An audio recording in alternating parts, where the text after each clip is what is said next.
আমি মনে করি রাজনীতিতে তাদের আরো অনেক কিছু করার কথা ছিল এবং তাদের নেতৃত্বের তাদের দক্ষ নেতৃত্বের অভাব এবং তাদের নেতৃত্বের মধ্যে আমি অনেককে বিশ্বাস করি না তারা কার জন্য কাজ করছে এই কারণে। আচ্ছা, একাধিক কারণ থাকতে পারে, এর মধ্যে একটা তো বলছেন। জি, এটাই মেইন যে আমি জাস্ট মনে করি যে তারা দক্ষতার অভাব এবং তাদের তাদের সততা নিয়েও আমি প্রশ্ন তুলছি। আচ্ছা, এমনিতে এই যে 16 বছর তারা ক্ষমতার বাহিরে, এর মধ্যে আর কি কি কারণ থাকতে পারে যার ফলে তারা মানে শক্তটা আন্দোলন করতে পারে না?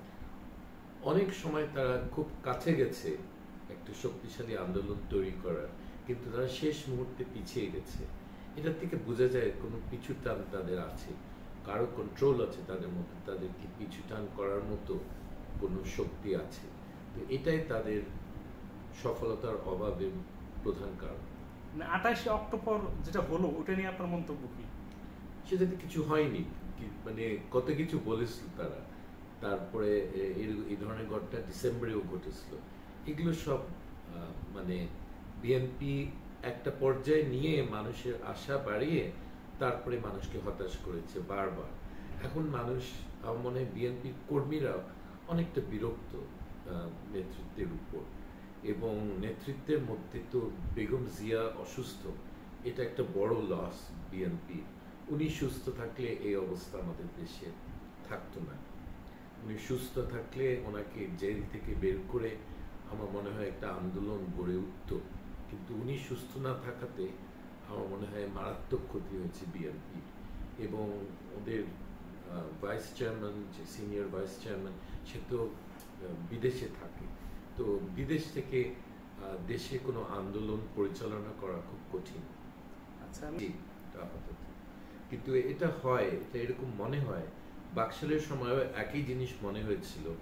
জাসদকে ধ্বংস করে, জাসদের 20 থেকে 40,000 লোককে খুন করে আওয়ামী লীগ একটা খুব শক্তিশালী অবস্থানে ছিল বাকশাল, তখন অন্য সব রাজনীতি বন্ধ করেছিল। সেটা এখন ওই অবস্থায় দেশটা আছে। আলিম উলেমাদেরকে জব্দ করেছে, জেলে পাঠিয়েছে, তাদের বিরুদ্ধে বিভিন্ন কেস করেছে। তারা এই ব্যাপারে সক্ষম, বাকশাল তৈরি করেছে। সো বাকশাল থাকলে তো অন্য কোনো, বাকশালের বাইরে কোনো রাজনীতি নাই। যে গন্ডগোল হবে, মারামারি হবে, সেটা বাকশালের মধ্যেই হবে, সেটা আওয়ামী লীগের মধ্যেই হবে ক্ষমতার জন্য যে মারামারি, কারণ ক্ষমতা নিবে আওয়ামী লীগের মধ্যে থেকে। আচ্ছা, এমনিতে অনেকের প্রশ্ন যে খালেদা জিয়া এবং শেখ হাসিনার পর বাংলাদেশের নেতৃত্বে কারা আসবে, আপনি কি মনে করেন রাজনৈতিক শূন্যতার ক্ষেত্রে? রাজনৈতিক শূন্যতা থাকে না। আপনি অনেক সময় দেখা যায় না আগের থেকেই, কিন্তু কেউ সামনে চলে আসবে।